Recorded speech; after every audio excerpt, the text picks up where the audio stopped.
On the news at 7, Ondo State Governor Akeredolu performs groundbreaking of Osrc computerized vehicle inspection center. Nigerian military vows to defend democracy, warns against moves to scuttle handover of power on May 29. Embattled former Deputy Senate President Ekwere Madu and wife bag jail sentences in the UK over organ trafficking. Millions to witness King Charles's coronation from across the world.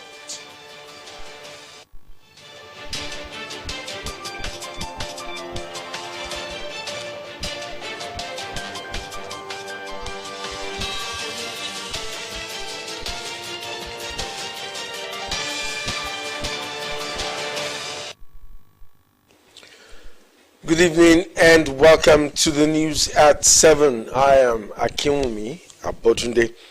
Ondo State Governor Oluwarotimi Akeredolu has expressed satisfaction with operations in the transport sector in the state.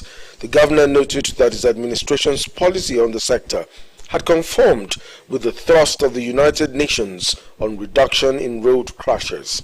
Governor Akeredolu said at the groundbreaking ceremony of the Osrc Computerized Vehicle Inspection Center that since inception of his administration in 2017, conscious efforts had been made to transform the sector. Government House correspondent Olumide Adeluwoye has details. Governor Akeredolu, represented by his Chief of Staff Olugbengali, said the restructuring of the Ministry of Transport by his administration has yielded desired results through the adoption of modern approaches to vehicle inspection and establishment of computerized vehicle inspection centers in the state. This mega center is one of the numerous fruitful outcomes of our partnership with private investors in line with our policy thrust of exploring the hitherto untapped resources for the growth and development of our dear state. Since the inception of our administration in the year 2017, we have been working on the rapid development of the transport sector across the state. We have restructured the transport ministry for improved performance. He said by the time the computerized vehicle inspection mega center Osrc is completed, not only will it intensify the sterling achievements in the transport sector, but also contribute to road safety. I also want to place on record that computerized vehicle inspection service is for our own good because it enhances safety on our roads.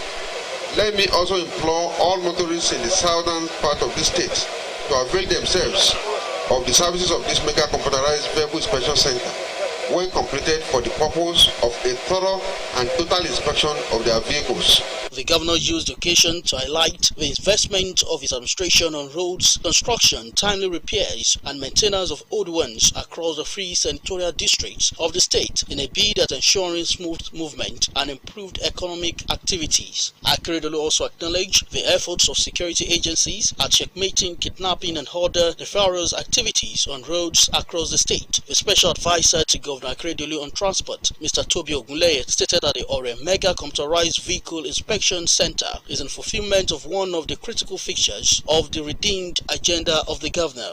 These computerized vehicle inspection centers in our southern state are a demonstration of the commitment of the government to ensuring that our vehicles are roadworthy, in ensuring ultimate reduction of road crashes in Ondo State. He urged private vehicle owners to partner with the government to ensure traffic safety by patronizing the Osrc Mega Computerized Vehicle Inspection Center. In their separate goodwill messages, the chairman of the Ondo State Parks Management Committee, Jacob Adebo, and the deputy state chairman of Road Transport Employers Association of Nigeria, Ondo State Chapter, Sadiq Mashid, appreciated Governor Akeredolu for the landmark project. SANCON. I laid the foundation stone of this vehicle inspection center today in Osrc for the improvement of our transport system in the state, especially the southern senatorial district of the state. I do this in the name of God. I do this in the name of God the Father, Amen. And the Son, Amen. and the Holy Spirit. Amen. On completion, the Ore Mega Computerized Vehicle Inspection Center will be the fourth established by the Ondo State government, as pre-order have earlier been commissioned by Governor Akeredolu in Akure, Owo, and Ondo. From Ore, Olumide Adeluoye, Osrc News. Reactions continue to trail the recent approval by the Senate of 22.7 trillion naira extra budgetary spending by the presidency, with many saying that it is an unnecessary addition to the country's rising debt profile. Joy Pius reports that some economic experts, however, described the move as necessary to keep the government running. President Muhammadu Buhari had in 2022 asked the Senate to approve his loan request of 22.7 trillion naira from the Central Bank of Nigeria, CBN, under its Ways and Means provision, but the Red Chamber rejected the advance, citing lack of details. Buhari, while appealing to the Senate to reconsider its stand, said failure to grant the securitization approval would cost the government about 1.8 trillion additional interest in 2023. The action of the Red Chamber stalled the proposition till recently, when its special committee headed by Senator Ibrahim Gobir recommended a review of the presidential request. After much ado, the Senate finally approved the request by President Muhammadu Buhari to restructure the 22.7 trillion loan. This move by the Senate did not sit well with some Nigerians who described it as unnecessary, citing the fact that the present administration has limited time in office. However, economic experts in Akure, the Ondo State capital, said governance is a continuum and restructuring of funds is necessary to keep it going. And this happened because there is a huge shortfall in the revenue that was available to the federal government. So that's that in order to ensure that the proper thing is done. And that is why this latest loan that people talk about has come to be. It's just to restructure some of the loan that the federal government has taken before now. I'm also aware that people are also wondering that a government that is living in a short while, why must he be taking all of these things? And you won't say that a government is going in 4 weeks' time and the economy should be shut down. And so I think there is no cause for alarm. I want to believe that even the Senate, they will have had or have some facts that are not ordinarily available to us. Yes, they need to explain their position to Nigerians. Let's just admit that we have the Senate who has a responsibility, the Central Bank too has a responsibility, and without game anywhere, reason would be the only thing that would have prevailed and made them to approve the loan. For God's sake, nobody will watch the economy come down. Why there is one or two things we could do to save the situation. So it's not about the rightness or wrongness of the action. It's about the reality of the action and what the action will achieve in the economy. Don't forget, even American economy is going through a hard time now, the same UK economy. So this is a very unusual time, and unusual time requires unusual thing. They, however, called on governments to be transparent in their dealings. Of course, there are apprehensions here and there. I think governments, especially at the federal level, they need to communicate to Nigeria. Once a particular step has been taken and it's for the well-being of the economy, I believe that people should be educated. There must be proper communication. The Ways and Means provision allows the government to borrow from the Apex Bank if it needs short-term or emergency finance to fund cash receipts of fiscal deficits. Joy Pius, Osrc News. The military has again warned against plans to sabotage the handover of power to President-elect Bola Tinubu on May 29. The High Command said the armed forces will ensure a smooth transition process. The Director of Defense Media Operations, Major General Musaddam Madami, who handed down the warning, vowed that the military will resist anything that could truncate democracy in the country. The warning comes as the Chief of Army Staff, Lieutenant General Farouk Yahaya, threatened to crack down on potential threats to national security. The Niger Police Force says the suspended Adamawa State Resident Electoral Commissioner Hudu Ari has been granted administrative bail while investigation continues. Ari has been in custody for interrogations by the police in the course of investigations into allegations of impropriety during the supplementary governorship election in the state. According to a statement by the Force Public Relations Officer Olumiwa Adejobi, the suspended REC is expected to report at the police headquarters every weekday while investigations are ongoing on the matter. The embattled REC was arrested by the police on Tuesday, weeks after his controversial action during the supplementary governorship election in Adamawa State on April 15. He had sparked controversy when he announced Binani of the APC as the winner of the election, while the collation of results was ongoing. The leadership of the All Progressives Congress Southeast Zone has suspended some top members of the party in Abia and Enugu states over alleged anti-party activities. The party's executives in the zone took the decision after a meeting in Owerri, Imo State, following an agreement on the need to enforce discipline among members to strengthen the party in the zone. The party's executives in the zone said the suspension of the members had been approved by the state executives. Members suspended in the Abia APC are Oji Kalu, Uche Oga, Nkechi Wogu, Paul Ikonne, Sam Onugbo, Chris Akoma, Ayim Nyerere, Sam Nkere, Chief Ofo Okolie, Nze Esiaga, Onyedi Brackman, Azubike Uda, Stanley Ohajoroka, and Solomon Okubo. Those suspended in Enugu State are Ken Namani, Geoffrey Onyama, Sullivan Chime, Eugene Odo, Osita Okechukwu, Joe Mamelu, Flavor Eze, Ben Nwoye, AC Ude, Obodo Eze Ocho, Chukwudi Igwe, Kingsley Udeji, Joe Oji, and Chidera Obed.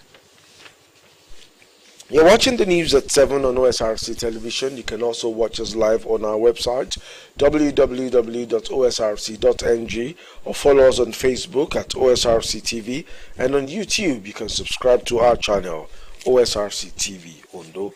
The news continues shortly. Stay with us.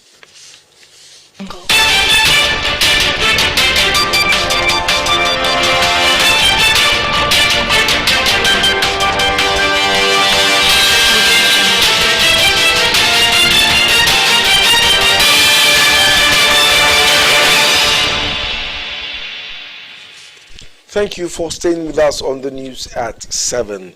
The Governing Council of the Federal University of Technology, Akure, FUTA, has approved the appointment of Mr. Charles Adeleye as Registrar Designate of the institution.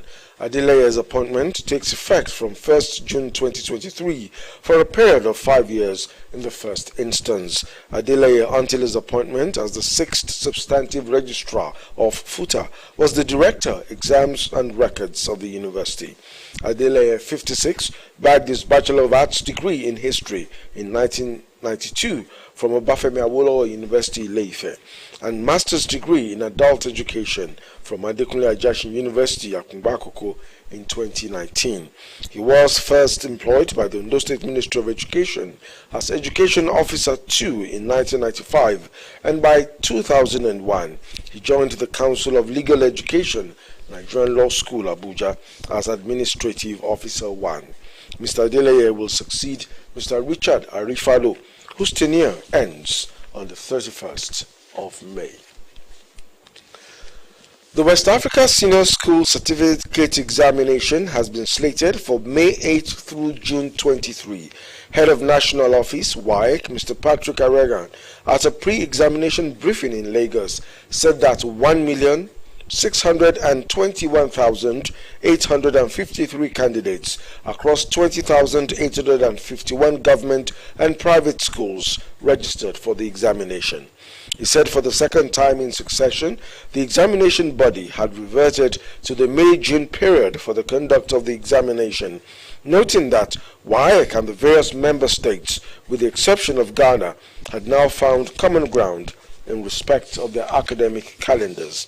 He added that about 30,000 practicing senior secondary school teachers nominated by the various state ministries of education would be participating in the examination as supervisors. A federal high court in Abuja has adjourned trial of a former registrar of the Joint Admissions and Matriculation Board, JAM, Professor Dibu Ojerinde, till June 20. Justice Obiora Eguta adjourned the matter to enable Independent Corrupt Practices and Other Related Offences Commission (ICPC) tidy its house and call other witnesses. ICPC's lawyer Ebenezer Shogunle had brought an oral application for adjournment. Ojerinde's lawyer Eteya Ogana told the court that a motion was filed challenging rearrest of his client and seeking an order for his release, alleging that his client was rearrested by the ICPC without warrant, but the judge could not find the process in the court record.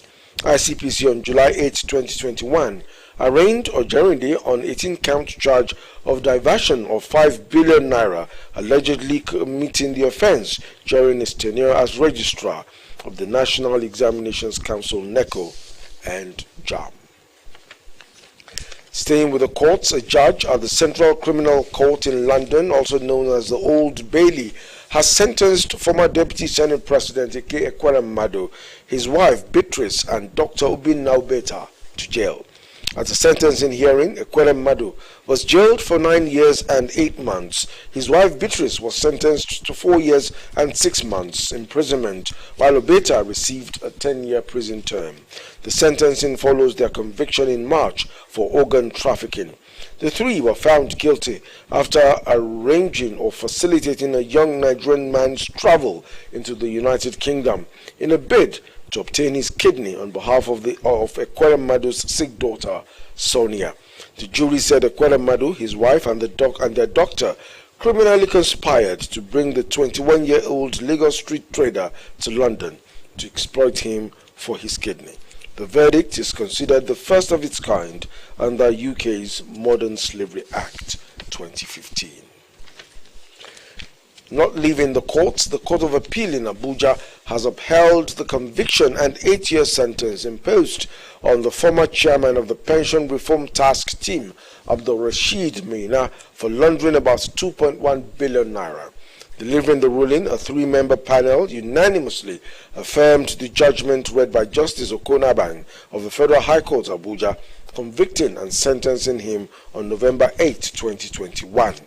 In the lead judgment, Justice Alfreda Williams-Daudu affirmed the various interlocutory rulings delivered in the course of the trial at the Federal High Court, which Maina appealed against. The judge who resolved the two issues identified for determination against Maina held that the appellant was not denied fair hearing by the trial court, and the prosecution proved its case beyond reasonable doubt. The Senior Special Assistant to Vice President Yemi Oshibajo on Media and Publicity, Lauluakade, says public interest is the reason the Vice President contested for the presidential ticket of the All Progressives Congress. Oshibajo eventually came third at the primary behind former Minister of Transportation Rotimi Amechi and Bola Tinubu, who emerged the party's flag bearer and went ahead to win the February 25 presidential election. The vice president drew criticisms from some quarters within the party, with many questioning him for contesting against Tinubu, whom they said nominated him for his current position. But explaining reasons behind his boss's decision to contest for the ticket, Akade said Oshibajo could not have ignored the belief that many Nigerians reposed in him as the face of a new Nigeria by just walking away. The Oluwake of Okeigbo, Oba Lawrence Oluwale Babajide Bangbala I has joined his ancestors. His death comes less than 2 weeks after a first-class monarch, Olupele of Upele, in our local government area, joined his ancestors. The news of Oba Lawrence Babajide's exit was made public at the main market of the town by the Babalaja of Okeigbo Kingdom, Chief Akimbobola Adedibo. The Babalaja said rituals for his easy passage to his ancestors had commenced. Oba Babajide was officially presented the staff of office by the governor of Ondo State, Oluwarotimi Akeredolu, on the 14th of September 2018. Former President Goodluck Jonathan has paid tribute to ex-President Uber Yar'Adua 13 years after his death. Jonathan, who was Yar'Adua's deputy, described him as a great and selfless leader. In a post shared via his Twitter handle, Jonathan described Musa Yar'Adua as a man of peace, justice and accountability, saying the nation lost a great and selfless leader at a crucial time. Jonathan said the nation will continue to remember him for his developmental strides and his commitment to the peace and progress of Nigeria. Yar'Adua was sworn in as president in 2007, but died in 2010 before completing his first term, and Jonathan took over as acting president and later became the president. Moving to the foreign scene, the second batch of Sudanese evacuees have arrived in Nigeria. They arrived at the Nnamdi Azikiwe International Airport, Abuja, around 3 p.m. with about 130 persons aboard the aircraft. The returnees were received by government officials and other persons.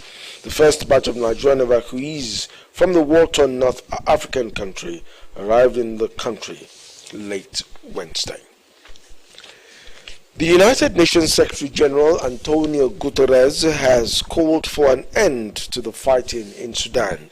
He warns that the violence is creating a humanitarian catastrophe. Jahida Ribisala reports.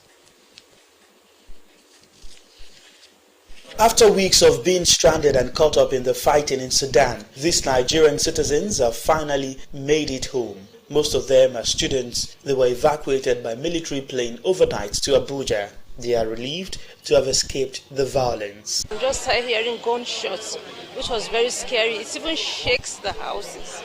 The vibration, you're hearing gunshots, you're hearing these missiles. It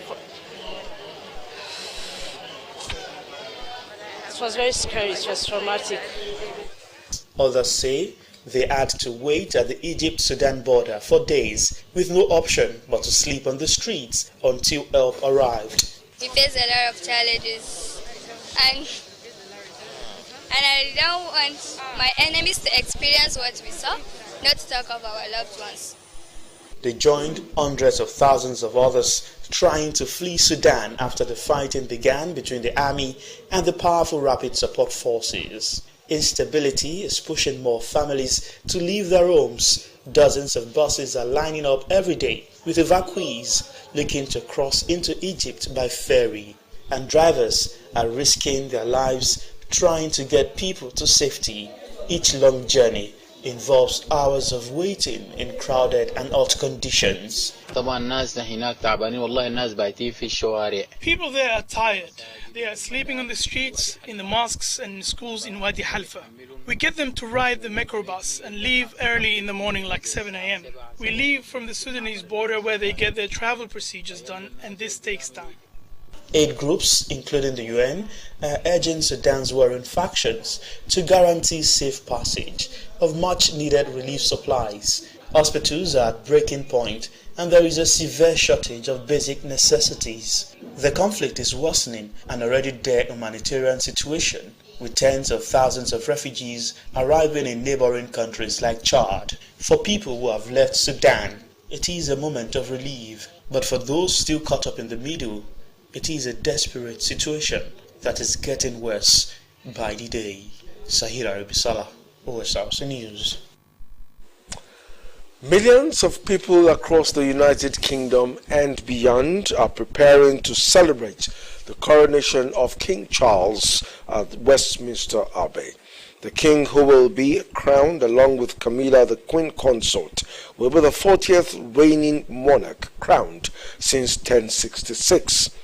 The day of splendor and formality will feature customs dating back more than 1,000 years. Members of the public and visitors to the United Kingdom have already started camping out, waiting to be among the first to see the king's procession. Odunayo Sawyer reports. Westminster Abbey, home to 39 coronations, 16 royal weddings, and soon the crowning of King Charles III, a celebration 70 years in the making. Well, there's been an extraordinary amount of preparation going into creating this very spectacular event. The King's desire for a more slimmed down affair is going to be very evident on the day, although it will still be full of pomp and pageantry. Royal enthusiasts are buzzing with excitement, ready to put the King in the United Kingdom. I just think it's just marking history and just lots of things going on, people being together. Bank holiday weekends always help. So yeah, it's just be nice. We're going to have a coronation party. With lots of drink. Very pleased to be here and to be witnessing however I managed to do it. On Saturday, the King and Queen Consort will take the Diamond Jubilee stagecoach and travel from Buckingham Palace along the royal route to Westminster Abbey in what is known as the King's Procession. Viewing spots will be in high demand along the 2.1-kilometer path. We're expecting to see huge influx of people for the coronation itself and around that long weekend. But I think we'll also see a few ordinary citizens who are curious. People understand that this is a moment in history.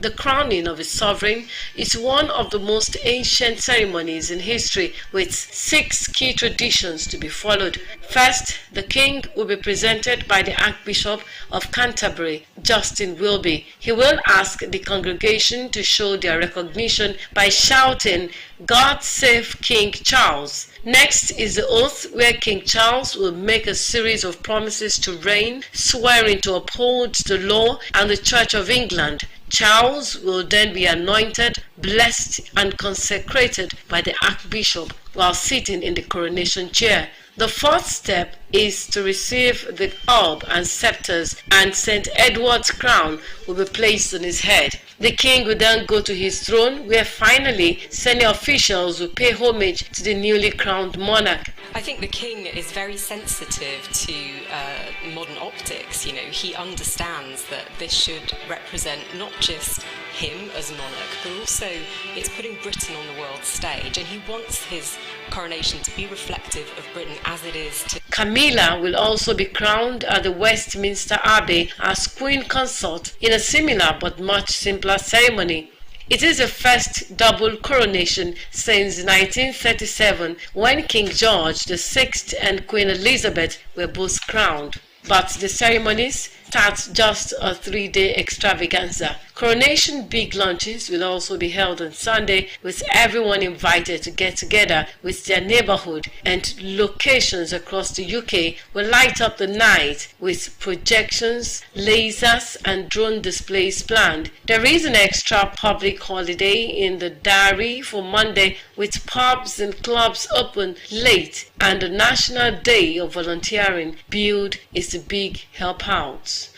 Whether or not you subscribe to the idea of monarchy, this is going to be a spectacle that Britain puts on in a way that nowhere else really does. And I think people will be curious. For most of us, it's going to be a once-in-a-lifetime so far moment. Odunayo Sawyer, Osrc News. Certainly the exclamation, "Long live the King," will resonate across England and indeed the United Kingdom tomorrow. All right, turn the news at 7, another look at the major stories. Ondo State Governor Oluwarotimi Akeredolu has performed the groundbreaking of the Osrc computerized vehicle inspection center, restating commitment to traffic safety. The Nigerian military has vowed to defend democracy and has warned against moves to scuttle the handover of power on May 29. Embattled former Deputy Senate President Ike Ekweremadu, his wife Beatrice, and their doctor have been sentenced to jail by a United Kingdom court over organ trafficking. And preparations are in top gear in London ahead of the coronation tomorrow of King Charles III. That's it on the news at 7. Thank you for being a part of it. Good evening.